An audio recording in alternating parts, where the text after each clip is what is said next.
Good morning बच्चों। अब हम पढ़ेंगे हमारी हिंदी पाठ्य पुस्तक में संकलित महादेवी वर्मा द्वारा रचित गीत 1 गीत 1, जो उनके काव्य संग्रह सांध्य गीत से लिया गया है। देखिए, इसका प्रसंग है,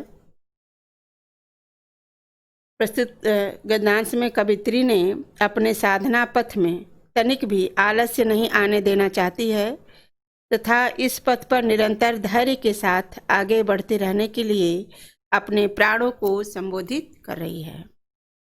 प्राण रूपी पथिक को संबोधित करती है। यहाँ पे इसका प्रतीकात्मक अर्थ मनुष्य भी है कि वो मनुष्यों को भी संबोधित करती है कि जो तुम्हारा लक्ष्य रूपी जो साधना पथ है, उस लक्ष्य रूपी साधना पथ पर तुम निरंतर आगे बढ़ते रहो, तभी तुम अपने लक्ष्य में सफल होगे। अब देखिए, इसका व्याख्या है, चीर सजग आंखें उनीदी आज एक ऐसा व्यस्त बाना जाग तुझको टूर जाना। करेंगे हे प्राण रूपी पथिक। चीर मने निरंतर, सजग मने जागरूक रहने वाली, आंखें मने आंखें। जो आंखें हमेशा निरंतर जागरूक रहने वाली हैं, आज वो उन्नीदी हैं, नींद से भरी हुई हैं, आलस्य से भरी हैं। क्यों? आज कैसा व्यस्त बाना, और तुम्हारा जो ये वेशभूषा है आज क्यों अस्त व्यस्त है, व्यवस्थित नहीं है। करेगी तुम आलस्य से क्यों भरे हो, तुम जागो, क्योंकि जाग तुम मुझको दूर जाना। जो तुम्हारा उद्देश्य रूपी साधना पथ है, उस साधना पथ पर तुम्हें बहुत दूर जाना है, इसलिए जाग जाओ। जागरण गीत है ये महादेवी वर्मा का। अब देखिए, अब कह रही हैं, अचल हिमगिरि के हृदय में आज चाहे कंप होले। करिए, तुम्हें जागना है, बहुत दूर जाना है, तुम्हें रुकना नहीं है। करे कि अचल, जो हिमालय हमेशा स्थिर रहने वाला है, अचल है, स्थिर रहने वाला हिमालय है, जो कभी हिलता डुलता नहीं है, ऐसे हिमालय के हृदय में आज चाहे कंप होले। आज हिमालय के हृदय में भले ही कंपन हो जाए, माने हिमालय हिल डुल जाए, लेकिन तुम्हें अपने संकल्प से हटना नहीं है। माने असंभव कार्य संभव हो जाए, लेकिन तुम अपने संकल्प से ना हटो। या प्रलय के आंसुओं में मौन अलसित व्योम रोले। करिए, या प्रलय हो जाए, आंसू मने वर्षा, किसके आंसू? अलसित व्योम मने शून्य आकाश। शून्य आकाश जो है प्रलय के आंसू बहा दे, यानी कि ऐसा वर्षा करे कि प्रलय हो जाए, लेकिन तुम अपने दृढ़ संकल्प से जो है हटना नहीं। आज पी आलोक को डोले तिमिर की घोर छाया। तिमिर मने अंधकार। अरे कि अंधकार की जो घोर छाया है, वह प्रकाश को भले आज पी ले, लेकिन तुम अपने कर्तव्य पथ से विचलित मत होना। करें, जाग जाओ हे प्राण रूपी पथिक, हे मनुष्य जाग जाओ। या विद्युत शिखाओं में निठुर तूफान बोले। करे कि बिजली की कड़कड़ाहट में भी निष्ठुर होकर के तूफान बोले, लेकिन माने जो तुम्हारा रास्ता है, उस रास्ते में बिजली की और तूफानों की कड़कड़ाहट होने पर भी तुम उस रास्ते से विचलित मत होना। तुम अपने संकल्प में आगे बढ़ते रहना। पर तुझे है नाश पथ, नाश यानी कि जो जिस रास्ते पर चल रहे हो, उस रास्ते पर तुम्हारे रास्ते को नष्ट करने वाले अनेक बाधाएं आएंगी। उन बाधाओं पर भी, जो बाधा रूपी पथ है, उस बाधा रूपी पथ पर भी तुम अपने पैरों के चिन्ह को छोड़ जाना। जाग तुझको दूर जाना। तुम बाधा के पथ पर विचलित होकर के पीछे न आना, आगे ही बढ़ना। जाग तुझको दूर जाना। अब देखिए, इस पद्यांश में कवित्री ने अपने प्रिय प्राण को संबोधित करते हुए उसे हमेशा निरंतर आगे बढ़ने के लिए प्रेरित करती है। रस शांत है इस पद में, और भाषा जो है शुद्ध साहित्यिक खड़ी बोली है। शैली प्रतीकात्मक और गीतात्मक भी है। गीत है ये महादेवी वर्मा का। छंद मुक्त छंद है, अलंकार में रूपक अलंकार है, साथ में मानवीकरण भी है सारे पद में, क्योंकि यहाँ हिमालय का मानवीकरण हुआ है। हिमालय का हृदय कंपन होता है तो इसलिए हिमालय का भी मानवीकरण है। अलसित व्योम जो शून्य आकाश है वह प्रलय के आसुर होता है, यहाँ पे आकाश में मानवीकरण है। तिमिर जो है आलोक को पीता है, तिमिर मने अंधकार, आलोक को पीता, इसलिए यहाँ पर मानवीकरण है। अब देखिए इसका प्रश्न है, प्रस्तुत पदांश की कवित्री एवं कविता का नाम लिखिए। प्रस्तुत पदांश में कवित्री हैं महादेवी वर्मा और कविता है गीत, जो सांध्य गीत से लिया गया है। प्रस्तुत पदांश के माध्यम से कवित्री ने पथिक को क्या प्रेरणा दी है? प्रस्तुत पदांश के माध्यम से कवित्री ने पथिक को प्रेरणा दी है कि तुम अपने साधना पथ पर हमेशा अग्रसर होते रहना, और साधना पथ पर अनेक प्रकार की कठिनाइयाँ और बाधाएं आएंगी, सांसारिक आकर्षण आएंगे, लेकिन उनसे तुम विचलित मत होना, तुम अपने साधना पथ पर अग्रसर होते रहना। अब देखिए इसमें दिया है कि प्रस्तुत पंक्तियों में किसका उल्लेख किया गया है। प्रस्तुत पंक्तियों में कवित्री ने पथिक को साधना, अपने उद्देश्य रूपी साधना पथ पर अग्रसर होने का उल्लेख किया है। अचल हिमगिरी के हृदय में आज चाहे कंप होले, इस पंक्ति में कौन सा अलंकार है? मानवीकरण है।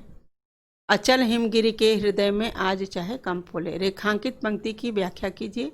देखिए रेखांकित पंक्ति में है, पर तुझे है नाश पथ पर चिन्ह अपने छोड़ जाना, यानी कह रही हैं कि जिस तुम अपना उद्देश्य रूपी या लक्ष्य रूपी जो साधना पथ है उस पथ पर चल रहे हो, उस रास्ते पर तुम्हें रास्ते को नष्ट करने के लिए बहुत कठिनाई और बाधा आएंगी, लेकिन तुम उस नाथ पथ पर भी, नाश पथ माने कठिनाइयों भरे रास्ते पर भी तुम अपने चिन्ह को छोड़ जाना, तुम्हें वापस नहीं जाना है लौट करके, बल्कि निरंतर आगे ही बढ़ना है।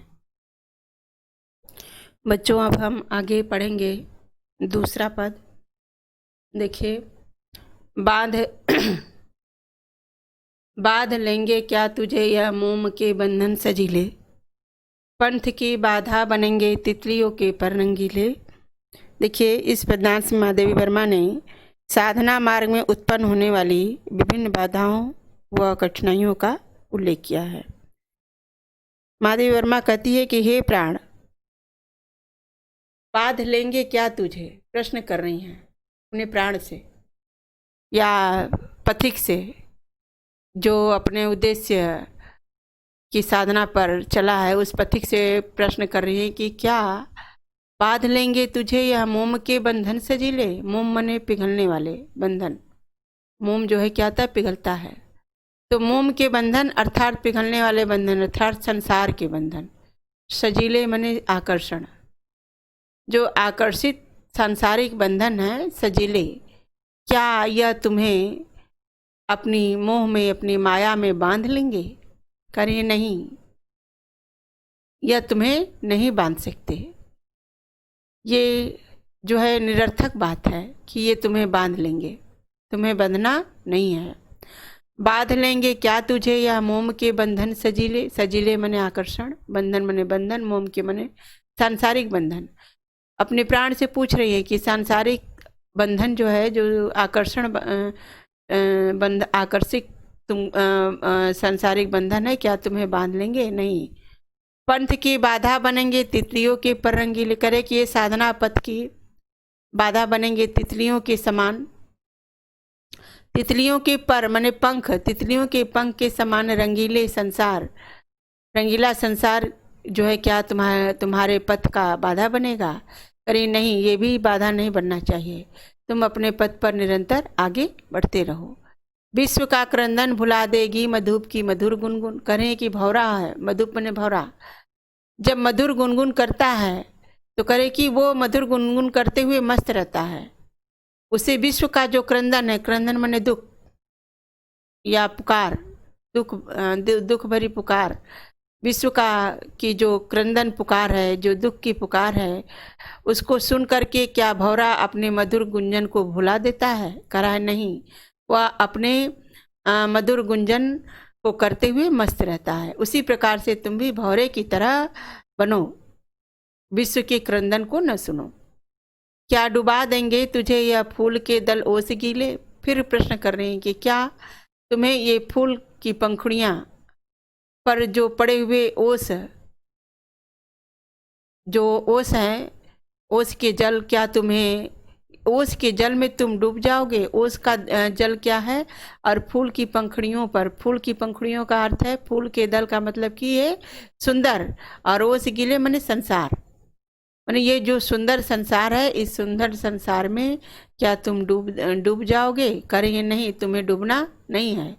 तू न अपनी छाह को अपने लिए कारा बनाना, अपनी प्रतिछाया अर्थात सांसारिक मोह माया को अपने लिए बंधन न बनाओ। संसार से तुम निकलो, जाग तुझको दूर जाना। करे हे पथिक, जो साधना का मार्ग है वह बहुत लंबा है और तुम जागो, क्योंकि ये इस रास्ते पर तुम्हें जाना है और बहुत दूर अभी जाना है। अब देखिए अगला पद है, वज्र का उर एक छोटे अश्रुकण में धो गलाया, दे किसे जीवन सुधा दो घूट मदिरा मांग लाया। इस पद में कवित्री कहती हैं कि जो साधना मार्ग पर चलने वाले जो साधक हैं उनको उद्बोधित करते हुए कहती हैं कि हे साधक, तू सांसारिक मोह माया में पड़कर अपनी साधना से कभी विचलित मत होना। करे कि जो वज्र का उर, जो तुम्हारा ये वज्र के समान जो हृदय है, जो हृदय दृढ़ संकल्प से पूर्ण है, वो हृदय एक छोटे अश्रु कण में धो गलाए, एक छोटा सा आंसू के कण से क्या ये गल जाएगा या विचलित हो जाएगा? आंसू के कण किसके हैं? अपनों के।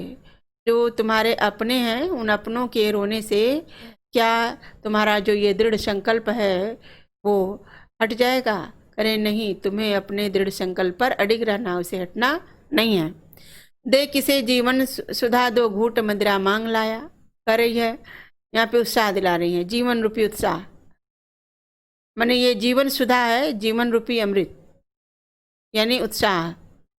दे किसे जीवन सुधा दो घूट मदिरा मांग लाया, जो तुम्हारे पास जो साहस था, जो शक्ति थी, वो जो जीवन रूपी अमृत था, उस जीवन रूपी अमृत को तुमने किसे दे दिया? अर्थात जीवन रूपी अमृत को छोड़ करके तुम 2 घूट मदिरा मांग लाया। मदिरा का अर्थ यहाँ पर आलस्य से है, और तुम आलस्य भरे मदिरा रूपी आलस्य को मांग लाए हो, अर्थात आलस्य से भर गए हो। सो गई आंधी मलय की बात का उपधान लेखा, करे मलय पर्वत से आने वाली बात मने हवा, मलय पवन से आने वाली हवा रूपी उपधान मने तकिया को ले करके जो तुम्हारे हृदय में, मन में जो दृढ़ रूपी आंधी थी, दृढ़ संकल्प रूपी आंधी, क्या वो सो गई? यानी जो तुम संकल्प लिए थे वो संकल्प तुम्हारा समाप्त हो गया? क्यों? मलय मने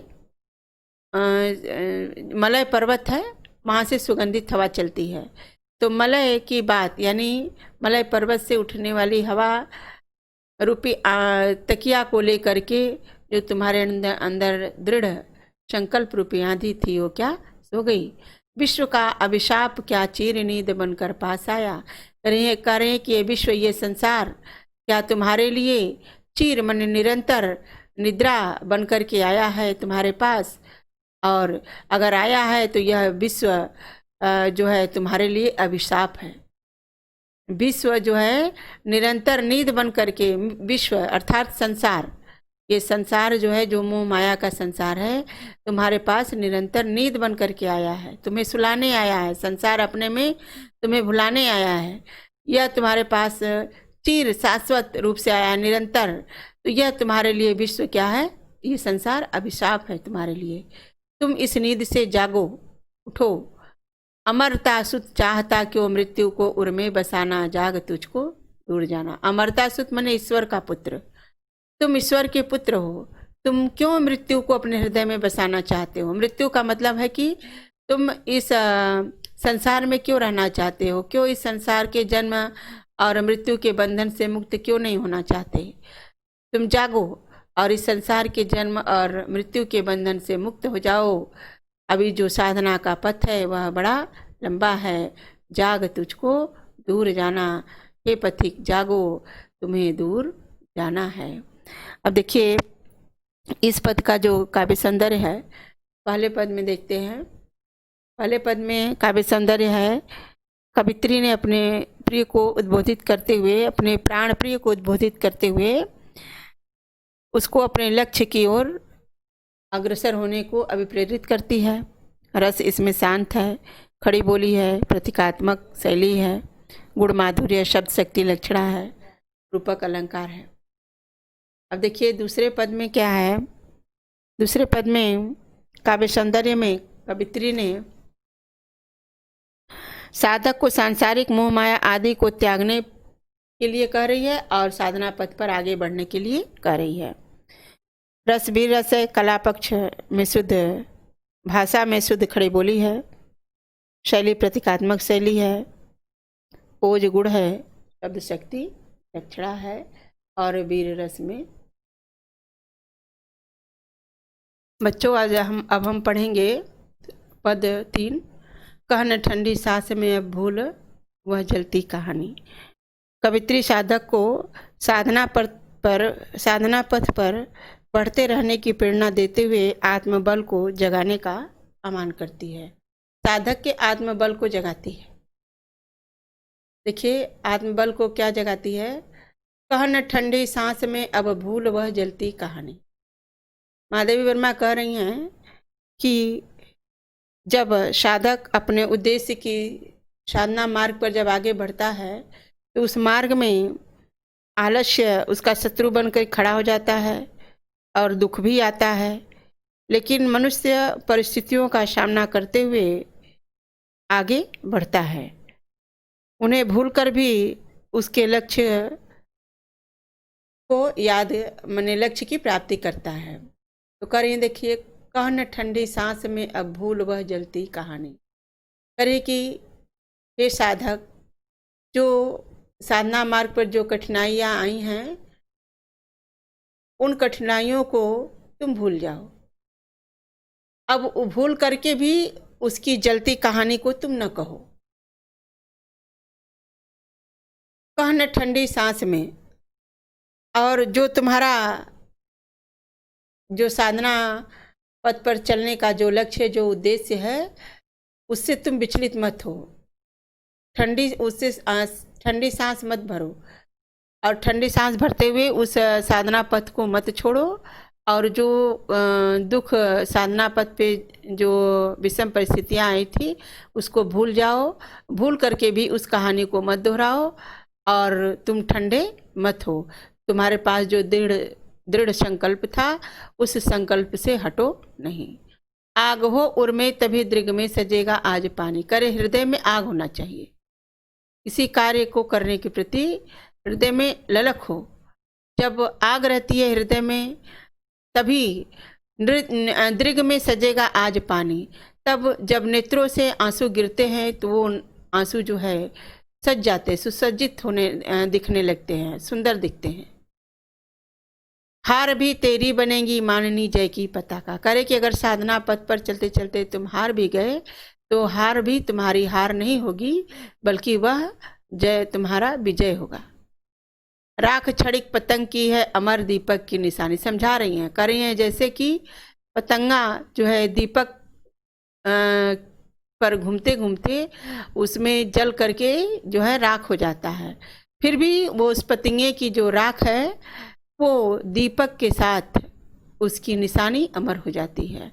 उसी प्रकार से साधना पथ पर चलते चलते अगर तुम्हें हार भी मिले तो वो हार तुम्हारी हार में नहीं मानी जाएगी, बल्कि वह तुम्हारे विजय का प्रतीक है, विजय माना जाएगा। है तुझे अंगार सैया पर मृदुल कलियां बिछाना, जाग तुझको दूर जाना। करे कि ये जो रास्ता है साधना पथ का, इस रास्ते पर ये रास्ते में अंगार सैया है, मने मुश्किलों का सामना करना पड़ेगा और उस मुश्किलों के सामना, कठिनाइयों का सामना करते करते तुम्हें उस पर अंगार की सैया पर मृदुल कलियां बिछाना है। अर्थात मृदुल कलियां का अर्थ है कि यहाँ पर कि तुम्हें प्रसन्नता या आनंद की परिस्थिति का निर्माण करना है। इसलिए हे साधक तुम जाग, क्योंकि अभी तुझे बहुत, हे साधक तुम जाग, क्योंकि अभी तुम्हें बहुत दूर तक जाना है। अब देखिए, इसमें महादेवी वर्मा भौतिक और आध्यात्मिक दोनों अर्थों के उद्देश्यों से प्राप्ति हेतु आत्मबल को प्रेरित किए हैं इस पद में। अब प्रश्न है, उपयुक्त पदांश का संदर्भ लिखिए। उपयुक्त पदांश का संदर्भ है गीत, शीर्षक सांदे गीत से लिया गया, काव्य संग्रह सांदे गीत से ये गीत लिया गया है। इसकी कवित्री हैं महादेवी वर्मा। प्रस्तुत काव्य पंक्तियों से कवित्री का क्या आशय है? प्रस्तुत काव्य पंक्तियों से कवित्री जो है वह मनुष्य की आत्मा को साधना पथ पर अग्रसर रहने की प्रेरणा देती है, आत्मबल को जगाती है। मनुष्य को अपने लक्ष्य की ओर आगे बढ़ने के लिए क्या करना चाहिए? देखिए, मनुष्य को अपने लक्ष्य की आगे बढ़ने के लिए निरंतर साधना पथ पर चलना चाहिए, क्योंकि वो साधना पथ पर जब तक निरंतर नहीं चलेगा तब तक जो है उसकी जय नहीं होगी। प्रस्तुत पंक्तियों में कवित्री ने इसका आह्वान किया है। प्रस्तुत पद में कवित्री ने अपनी आत्मबल का आह्वान किया है, आत्मबल को प्रेरित किया है। कहा कि हे आत्मा, तुम विषम परिस्थितियों में भी अपने लक्ष्य रूपी साधना पथ पर आगे बढ़ो। रेखांकित पंक्ति की व्याख्या कीजिए। करें, हार भी तेरी बनेंगी माननी जय की पताका। महादेवी वर्मा कर रही हैं कि हे प्राण प्रिय, हे प्राण रूपी पथिक, अगर तुम साधना पथ पर चलते चलते हार भी जाओगे तो हार भी तुम्हारी विजय मानी जाएगी, वो हार नहीं मानी जाएगी। क्योंकि जब दीपक के साथ पतिंगा, जब दीपक से जल करके राख बन जाता है क्षण भर में, वो राख जो है दीपक के साथ मिल करके निशानी बन जाती है और वो निशानी अमर होती है, अमर निशानी बन जाती है। इसी प्रकार से तुम भी साधना पथ पर चलते चलते क्या हो जाओगे, जो तुम्हें विजय, अगर हार भी मिलती है तो वो हार तुम्हारी विजय ही होगी। बच्चों, अब हम पढ़ेंगे पद 4 महादेवी वर्मा के उनके प्रमुख काव्य संग्रह दीपशिखा से लिया गया है, गीत 2। देखिए, प्रस्तुत पद में महादेवी वर्मा ने साधना के अपरिचित पथ की कठिनाइयों का वर्णन किया है। कवित्री कहती हैं कि पंथ होने दो अपरिचित, प्राण रहने दो अकेला। कवित्री कह रही हैं साधक से कि हे साधक, जिस साधना के पथ पर तुम चल रहे हो वह पथ, वह रास्ता तुम्हारे लिए अनजान है, अपरिचित है, अनजान है। तो क्या हुआ, उसको अनजान ही रहने दो और तुम उस पर निरंतर चलते रहो, रुको नहीं। प्राण रहने दो अकेला, तुम उस पथ पर अकेला हो तो क्या हुआ, अकेले ही चलो, रुको नहीं। करिए घेर ले छाया अमावन, करिए कि विपत्ति रूपी अमावस्या की छाया भले ही तुम्हें घेर ले, लेकिन उस कठिनाइयों से, उस विपत्तियों से तुम्हें घबराना नहीं है, तुम्हें आगे बढ़ना है। आज कज्जल अश्रुओं में रिमझिमाले यह घिराघन, करे के जो विपत्ति रूपी बादल हैं वह आज काजल के आंसू बन करके वर्षा करें तो भी तुम्हें रुकना नहीं है, तुम्हें साधना पथ पर आगे बढ़ना है। और होंगे नयन सूखे, तिल बुझे और पलक रुखे, करेंगे कि जो नेत्र सूख गए, तुम्हारे नेत्रों से आंसू बह रहे हैं तो बहने दो। वो नेत्र हैं जो सूख गए हैं और जिनकी चमक तिल बुझे माने चमक बुझ गई, समाप्त हो गई, उसके पलक रुक गए, वो किसी और के होंगे, ये तुम्हारे नहीं हैं। यानी कि हे साधक, तुम रुकने वाले नहीं हो। आर्द्र चितवन में यहाँ तुम्हारी आंखें, तुम्हारी दृष्टि हमेशा आर्द्रता से भरी है, चितवन से भरी हुई है। इसलिए तुम जो है आप साधना पथ पर आगे बढ़ो। सत विदितों में दीप खेला, अरे कि तुम्हारा जो जीवन रूपी दीपक है वह सैकड़ों बिजलियों के बीच में भी जलता रहा है, खिलता रहा है। अर्थात सैकड़ों मुसीबतों के बीच में भी, सैकड़ों कठिनाइयों के बीच में भी तुम्हारा जीवन रूपी दीपक जलता रहा है। इसलिए तुम हमेशा साधना पथ पर आगे बढ़ते रहो, तुम्हें घबरा करके वापस नहीं आना है। अब देखिए इसका काव्य सौंदर्य है। प्रस्तुत पदांश के माध्यम से कवित्री का वेदना भाव भी प्रकट हुआ है। इसमें रस जो है करुण रस है पूरे पद में। भाषा शुद्ध खड़ी बोली है, शैली प्रतीकात्मक है, छंद मुक्त है, गुण प्रसाद है, शब्द शक्ति लक्षणा है। क्योंकि जब शैली प्रतीकात्मक रहती है तो लक्षणा शब्द शक्ति होती है। लक्षणा शब्द शक्ति का मतलब कि कोई बात सीधा सीधा ना करके लक्षणा के माध्यम से कही जाए तो वहाँ पे लक्षणा शब्द शक्ति होती है। यहाँ पर मनुष्य को साधक के रूप में या प्राण प्रिय के रूप में कहा गया है। देखिए उपयुक्त पदांश का संदर्भ लिखिए। उपयुक्त पदांश का संदर्भ है हमारी हिंदी पाठ्य पुस्तक में संकलित महादेवी वर्मा द्वारा रचित गीत 2 शीर्षक कविता से उद्गृत है। उनके प्रमुख महादेवी वर्मा के प्रमुख काव्य संग्रह दीपशिखा से लिया गया है। कवित्री को साधना पथ पर बढ़ने से कौन नहीं रोक सकता। कवित्री को साधना पथ पर बढ़ने से आने वाली साधना के रास्ते पर आने वाली विभिन्न प्रकार की कठिनाइयां उन्हें नहीं रोक सकती। प्रस्तुत पदांश में लेखिका किस पथ पर आगे बढ़ने का आह्वान करती है। प्रस्तुत पदांश में लेखिका साधना पथ पर आगे बढ़ने का आह्वान करती है। इस पदांश में कवित्री की किस भावना को व्यक्त किया गया है। इस पदांश में कवित्री की वेदना भावना को व्यक्त किया गया है। रेखांकित पंक्ति की व्याख्या कीजिए। रेखांकित पंक्ति में है, पंथ होने दो अपरिचित, प्राण रहने दो अकेला। कवित्री साधक से कह रही है कि हे साधक, हे जो है प्राण रूपी पथिक, तुम्हारा जो साधना का पथ है वह अनजान है, अपरिचित है। तो क्या हुआ, उस अनजान अपरिचित रास्ते पर ही तुम्हें आगे बढ़ना है। प्राण रहने दो अकेला, तुम उस पथ पर अकेले हो तो क्या हुआ, तुम्हें अकेला ही उस रास्ते पर आगे बढ़ना है। बच्चों अब हम आगे 5वां पद पढ़ेंगे। देखिए 5वां पद में है, महादेवी वर्मा कह रही हैं कि हमें साधना पथ पर चलने में अनेक प्रकार की कठिनाइयाँ आएंगी, उस पथ पर कांटे होंगे, लेकिन हमें उस पथ से वापस नहीं आना है, अपने चरण को हटाना नहीं है। हमें निरंतर अपने लक्ष्य के उद्देश्य की प्राप्ति के लिए आगे ही बढ़ना है। देखिए कह रही हैं अन्य होंगे चरण हारे। कह रही हैं कि ये हारे चरण, हारने वाले चरण ये अन्य के होंगे, यानी किसी दूसरे के होंगे, ये मेरे नहीं हैं। कह रही हैं मैं उस पथ से अब हटने वाली नहीं हूँ। देसूल को संकल्प सारे और हैं जो लौटते, देसूल को संकल्प सारे। करें कि जिनके चरण लौटते हैं वे साधना पथ पर जो सूल है, कांटे हैं, उन कांटों को अपना सारा संकल्प दे दिए। दृढ़ संकल्प जो किए थे साधना पथ पर चलने का, वो संकल्प वो साधना पथ के रास्ते पर, साधना पथ पर जो ये कंटक थे उनको दे दिए। लेकिन मैंने जो है अपने चरण को कभी पीछे नहीं लौटाया। करें कि मेरे चरण तो इस दुख व्रती है, यानी दुख सहने का व्रत किया है। मेरे चरण दुख सहने का व्रत किया है।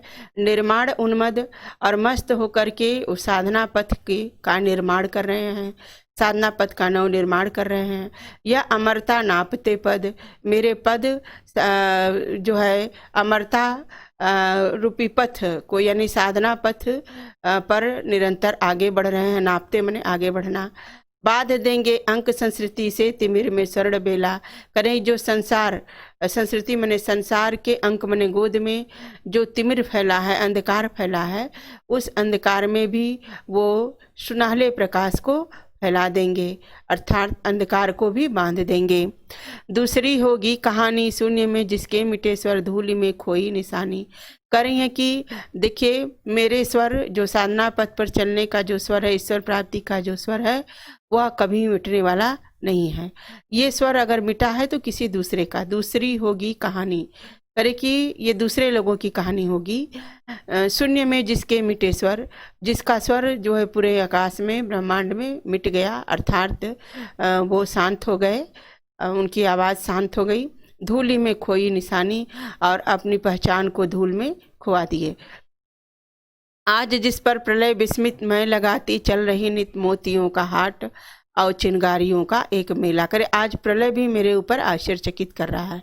मैं निरंतर साधना पथ पर चलते हुए मोतियों का हाट लगा दिया। मोतियों का हाट का मतलब कि अदम्य साहस और उत्साह का बाजार मैंने लगा दिया है। अपने साहस और उत्साह के बल पर मैंने मेरे साथ बहुत साहस और उत्साह है, उसका बाजार लगा दिया। और उन साहस और उत्साह की चमक मैंने चिंगारियों का एक मेला सा लग गया है। अर्थात मेरे साहस और उत्साह को सब लोग समझ गए। करे कि ईश्वर से करें कि हे ईश्वर, हास्य का मधुदूत भेजो, रोष की भ्रुभंगिमा पतझार को चाहे सहजो। करें या ईश्वर से कि हे प्रियतम, तुम चाहे मेरे लिए हास्य का मधुदूत भेजो, मैंने मेरे ऊपर प्रसन्न होकर के मुझे देखो। मधुदूत यानी हंसी का मधुर दूत भेजो। रोष की भ्रू भंगिमा, या मेरे ऊपर रोष करके क्रोध करके अपनी भ्रू भंगिमा अपनी भौवें टेढ़ी करो, या पतझार को चाहे सहजो, या पतझार रूपी दुख को मेरे पास भेज दो। लेकिन मैं इसे हार मानने वाली नहीं हूँ। ले मिलेगा उर अचंचल, जो मेरा अचंचल हृदय है वह तुमसे जरूर मिलेगा। और जब मिलेगा तो वेदना जल स्वप्न सज्जल, मैं वेदना रूपी जल को और स्वप्न रूपी सतदल मने कमल के फूल को लेकर के मैं तुम्हारी स्वागत करूँगी, तुम्हारी पूजा करूँगी। जान लो वह मिलन एकाकी विरह में है दुकेला। करें कि हे प्रियतम, हम लोग मिलकर के एक हो जाएंगे, फिर हमारी कोई स्वतंत्र सत्ता नहीं रहेगी। इस समय तो हम विरह में हैं, इसलिए दुकेला हैं, क्योंकि व्यक्ति जब विरह में होता है तो दुकेला होता है। विरह में उसकी याद जो है उसके साथ होती है, लेकिन मिलने पर यादें जो है समाप्त हो जाती हैं। फिर करे पंथ होने दो अपरिचित, प्राण रहने दो अकेला। महादेवी वर्मा कह रही हैं कि हे पथिक, हे प्राण प्रिय, तुम्हारा जो साधना पथ है अगर वह अनजान है तो उसे रहने दो। अगर उस रास्ते पर कोई नहीं है, तुम अकेले हो तो अकेले ही चलो, लेकिन साधना पथ पर अग्रसर होते रहो।